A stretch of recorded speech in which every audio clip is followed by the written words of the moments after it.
Welcome back, ladies and gents. In this installment of Next Level Rides, we're upgrading the oil cooler on Zach's N54 with the big single jingle. Couple reasons why you'd probably want to upgrade is if you're doing hoon stuff, or if you have a good old lake that's nicknamed the Ghost, and you decide you're going to slide around and make all the turbo noises. Keeping your motor together would be good with lower oil temperature. So this here is from G+. Of course, it's an eBay variant.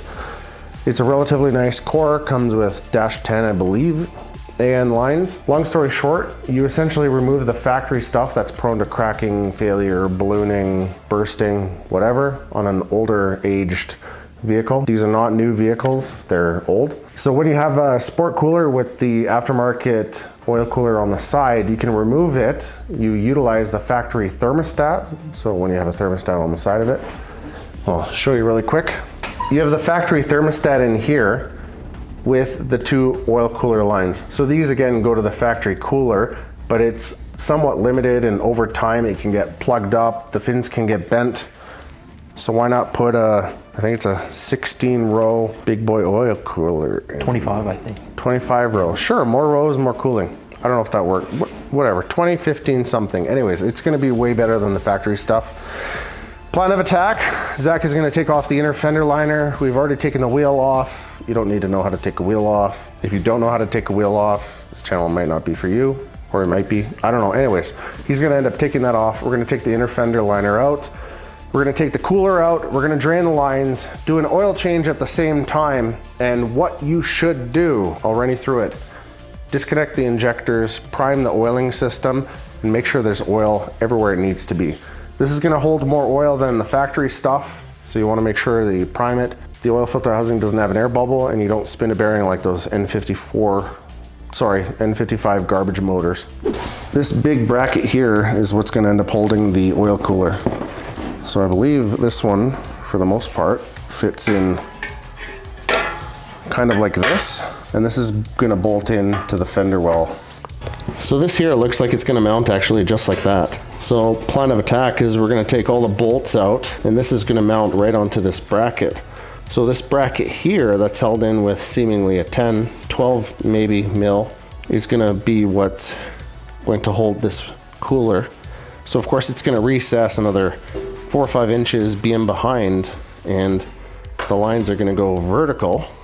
So the cooler is gonna sit here, and then you'll have a quick right angle, and then this one is probably just a straight, so the two lines are gonna go straight out.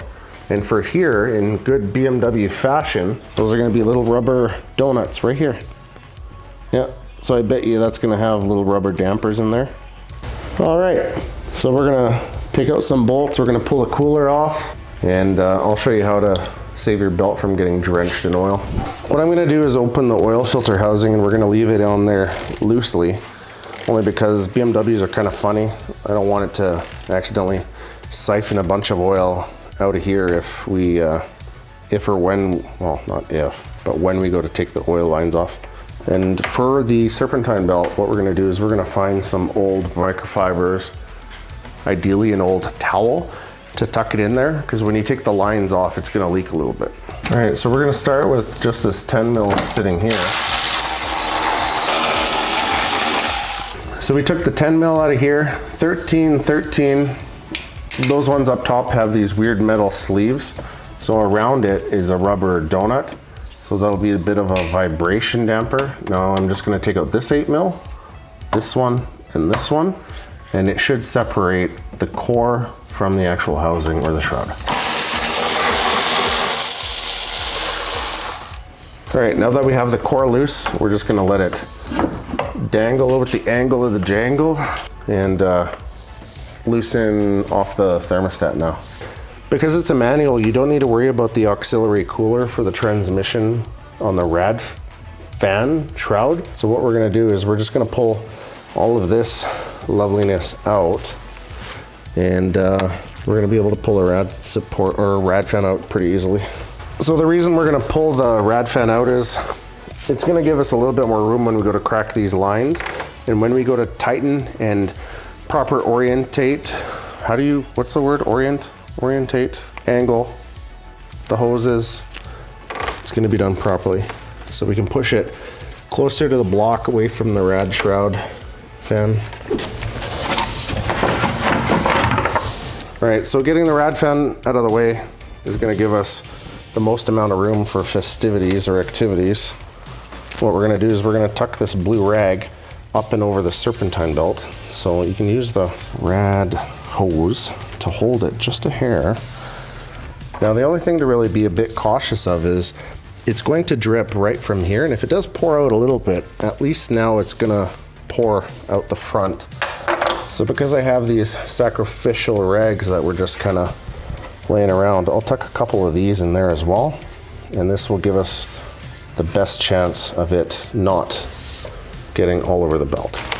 So for here, I was able to determine with Taylor's assistance that an 11 mil bolt was used. Now, that's not the factory bolt, so what we're gonna do is we're gonna take this bolt out and we're gonna replace it with a factory unit or a factory piece, just so it's a lot easier. And as soon as we do that, we'll be able to push down and get a little bit more freedom for it. So for here, there's 2 O-rings.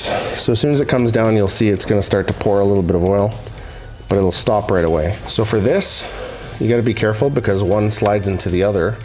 So what we're going to do, hold the end with a rag as somebody pulls the core out. So I'm gonna hold this here and feed it down to them.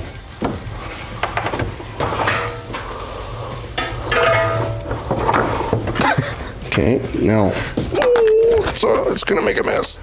No, you're good, your glove got it all. Oh, great, great.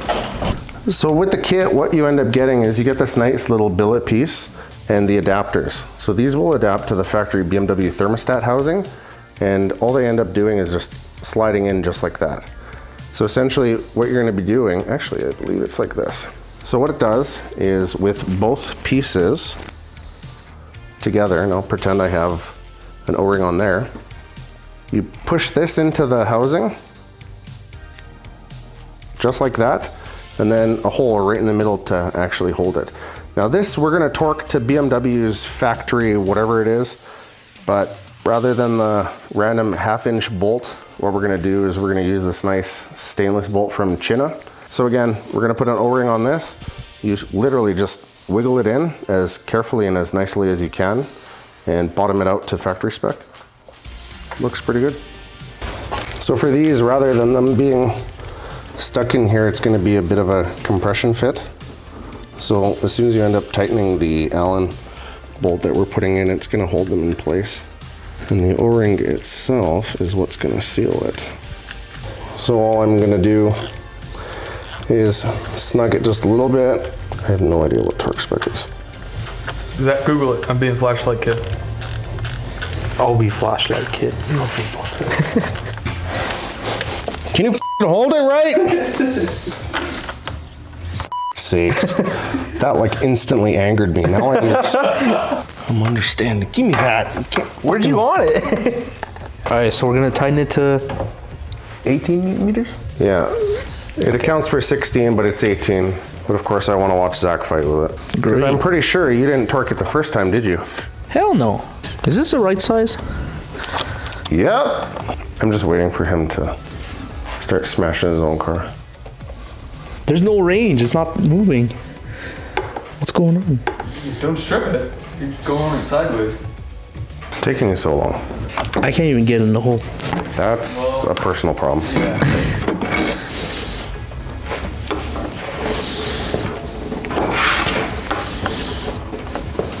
Got it? I turned it like barely. No. You are way over torqued. Really? Yeah, way over torqued. So I missed a click then? Sure did. What's worse, over torque or under torque? Well, it's a steel bolt into an aluminum housing, so ask Taylor what's the difference.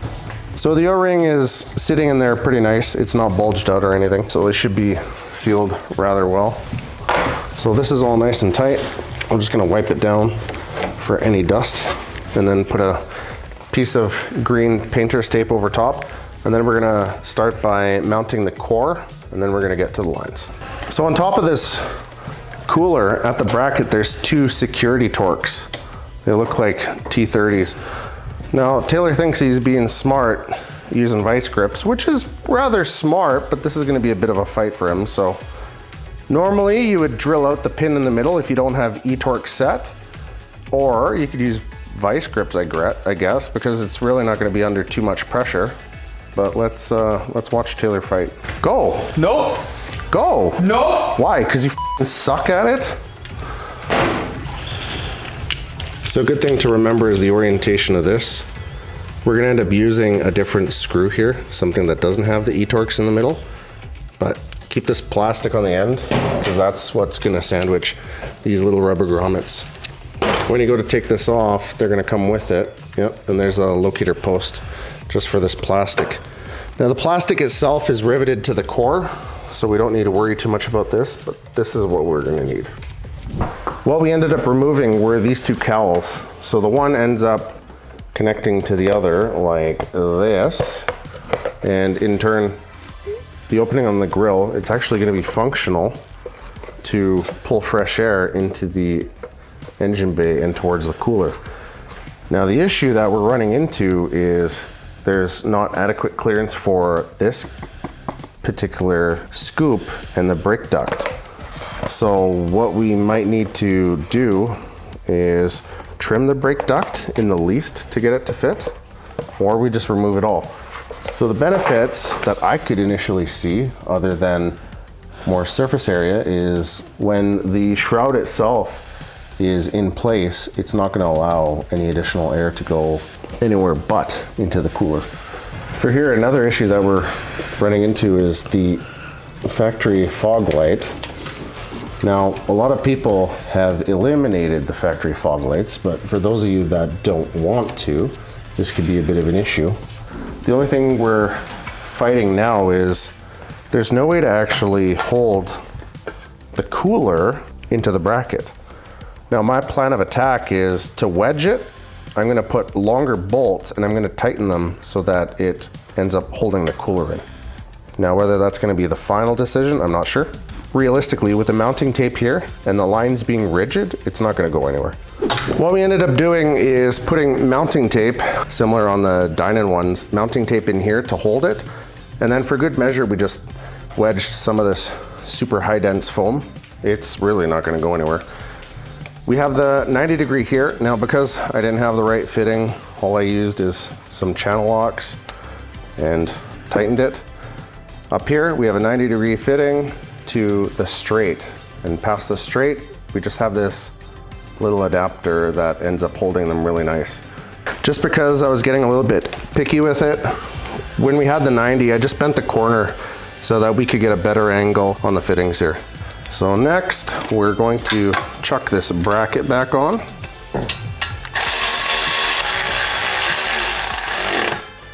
So I'm gonna feed the lines up while somebody grabs them and feeds them into the engine bay. All right, Zach, I'm gonna hand you the lines. Yep. Probably one at a time. As you can see, the lines are a little bit snug through here, whatever that hose is for, or this thing. They're fitting pretty good. It was definitely worth bending that tiny little tab there. The two brackets here are good. This is good. But over here, we just put one zip tie. That's it. And it holds it pretty rigid. We'll see if it interferes with the factory fender liner, but it's coming together. We're at the point of connecting them to the oil filter housing.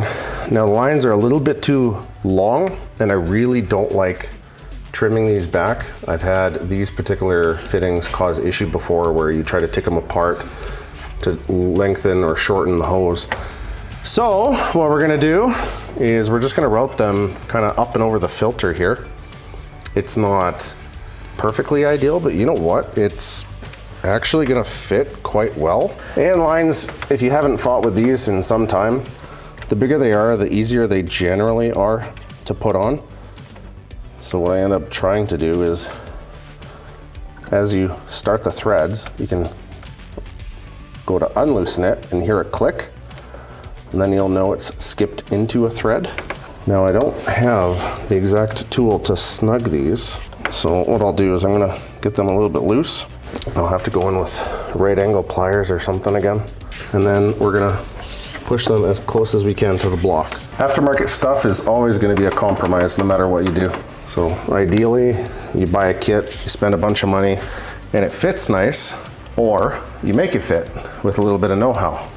For this one, we're taking the make it fit approach. We're about ready to wrap things up. This was a bit of a fight, so what we ended up doing is, because we needed to tighten them ahead of time and then bolt them into the thermostat, we ended up loosening both of these to be able to pull the rad support just a little bit, or not the rad, the radiator, and have them looped up and over here.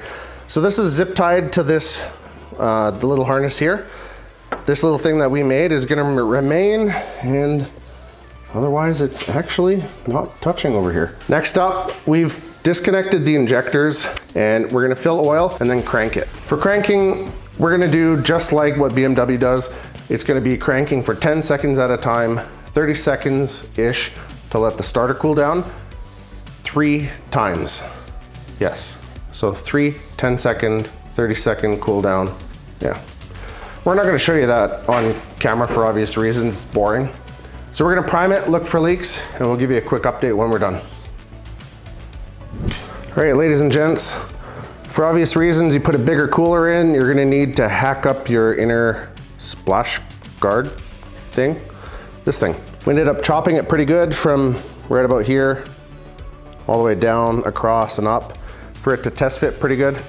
That's pretty much it. The fitment was kind of crap, not gonna lie, but what do you expect when you use something or purchase something from eBay? Could it have been worse? Yeah, it could have, but it's gonna take a little ingenuity, and there's usually a little bit of MacGyvering that you need to complete. So we've already started it, put oil in it, it's primed, it's not leaking. We should be good to go. That's all for this one. Feel free to like and subscribe, and we'll see you guys on the next one. Say bye, Zach.